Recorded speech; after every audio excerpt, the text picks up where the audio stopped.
YouTube? It's Sapper back with you. Got a little story for you right here about how I got PTSD and what you got in front of you is some Call of Duty, Cold War, me camping my ass off again, pissing off the enemy. But let's get into the story, and it's okay. Let's go right now.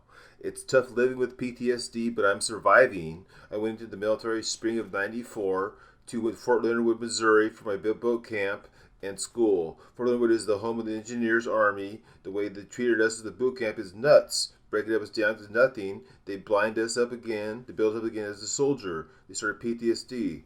The stuff I did at 60th Battalion in the field and deployments helped it along. I finished my tour to go back to Washington State to be a civilian. After 9/11, I wanted to go back into the service, so the summer of '04, went to Spokane, Washington for the MEPS. They said I could go to Fort Lewis, Washington State, or Korea. I thought for a second and asked if I could take my family to Korea with me. They said no, so I said I'll take Fort Lewis. So I joined the 73rd Engineers out of Fort Lewis, 25th Infantry Division. We trained until the day we left in October. We're in Iraq now. It's the end of October of '04. And I'm standing in line at the chow hall, right in the doorway, going in and out of the chow hall. I'm standing right there in the line, and I look into the kitchen, and there's a big, tall, humongous guy. He's about 6'7", 6'8", and he's a local Mosul guy. Local guy. He lives in Mosul, and he works in the cafeteria. And just the way he was looking at the soldiers and the civilians in there, that like they were cattle, they were dead. Like he could do something to them. Just the way he looked. And I told my squad leader that, and he told me I was nuts. He told me I was crazy. He said you're full of it. The guy isn't that way. You know what you're talking about. So I just kind of kept an eye on him for the next month. And let's fast forward to December 21st, 2004. I'm in line again. Okay, I'm in line like I'm always in when I go to the chow. I'm always in line with the last one to get there. I see that guy with the Iraqi army, and I throws up a flag in my brain going, what the fuck's he doing with the Iraqi army? He's supposed to be working in the kitchen. So should I go talk to the kitchen people, or should I go talk to the guy that's standing with the Iraqi army? I thought about that for just about a second. My gun is loaded, and I waited, and I just waited and waited, got my food, got my sodas, and I sat down. As I'm getting all this stuff, I'm watching that guy. And as soon as I turn around, sit down, and I take a drink of Pepsi, blam, the IED goes off, knocks me out for 10 minutes. So I'm knocked out for 10 minutes, and I don't know what's going on around me. I wake up kind of in a daze. The back of my head hurts really bad. I'm talking monster headache there. And I look to my left, and I see the two squad members of mine that were with me, and they were still asleep. I checked them. They were still good. There were no holes in them and stuff like that. I look down farther across the place, down to my straight ahead of me, and I see my captain. He's waking up. And I'm thinking, he's waking up, and I look to my right, and as soon as I get a pain in the back of my head, I look over, and all I see is blood and guts and people's body parts, brains, you name it. That was all over the place over that chow hall for that IED. So I think, oh, well, I better go get some fucking medical stuff to help people out. So I walk outside. I'm just still in a daze from that blast. I'm just out of it. Seriously, I'm out of it still. And I walk outside, and I just see this pile of bodies sitting there on the side of the building, just pile of dead bodies. There must have been 50 people there in the pile that were dead. And I look over, and there's a civilian over there, a reporter, and he's taking pictures of these dead bodies. And to me, it really threw up another flag for it. What the fuck is this guy doing taking pictures of the dead bodies when people haven't even noticed their families yet? So I run over, push him back, grab his camera, smash it on the ground, and do a million pieces and tell him, you're not supposed to take pictures of stuff like that without permission. So later on go on with this guy for a second. He went and complained to the colonel about what I did, and the colonel asked him what he was doing. He told the colonel said the soldier had the right to do what he was doing. And that camera was worth $800. Whoops! You should have been taking pictures, bitch. They know that.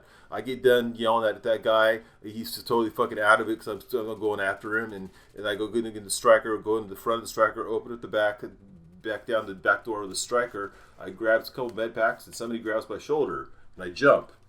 And I turn around, and it's my squad leader. And he's talking, and I can't hear what he's saying. My hearing was gone from that day for like 4 days. I couldn't hear anything, and he's still talking to me, and I point in my ears. I'm going, I can't hear you, and he's like, oh, and he goes, okay. And he gets out his patty that says stay here. I said, okay, I'll stay here. and he goes and gets the rest of the squad members, and we leave all that carnage behind. We don't help at all. I don't understand. That's one of the things that my PTSD affects me nowadays. From that is that we could have stayed and helped the injured people, but my squad leader was so selfish. He wanted to go back to get back to the place to get us back. And to me, the chow hall, we're looking at that guy in the chow hall, seeing that guy again with the Iraqi army, him blowing up, me waking up and doing that stuff again, is one of my flashbacks I get all the time because of PTSD. And PTSD, living with it sucks bad. But I live this way. I'm surviving and having a good time with my wife. I have an incredible wife who helps me along all the time. She is awesome. I'll miss her if she's ever gone because she's always helping me do stuff.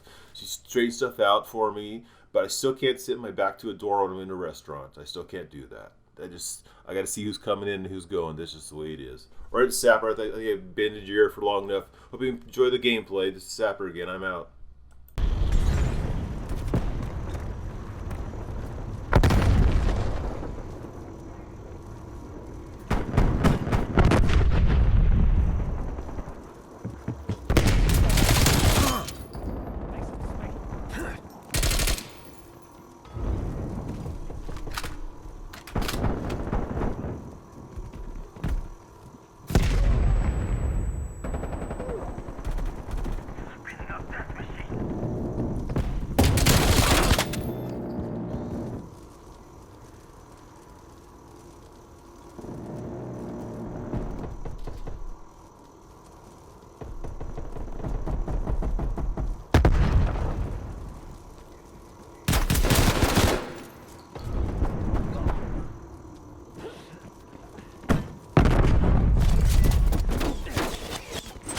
Pipeline inbound.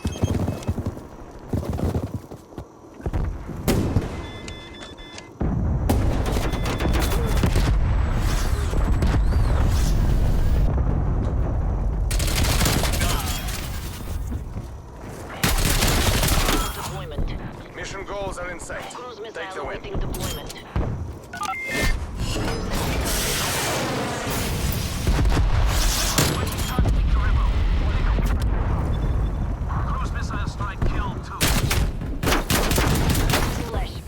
Charlie. Hostiles took out one. Enemy turret detected in your AO.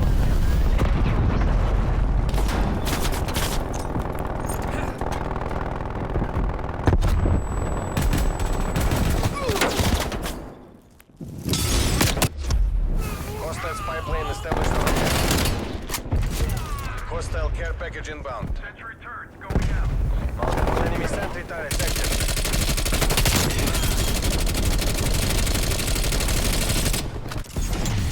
The capitalists will remember this defeat. Alles in Ordnung. They couldn't handle us.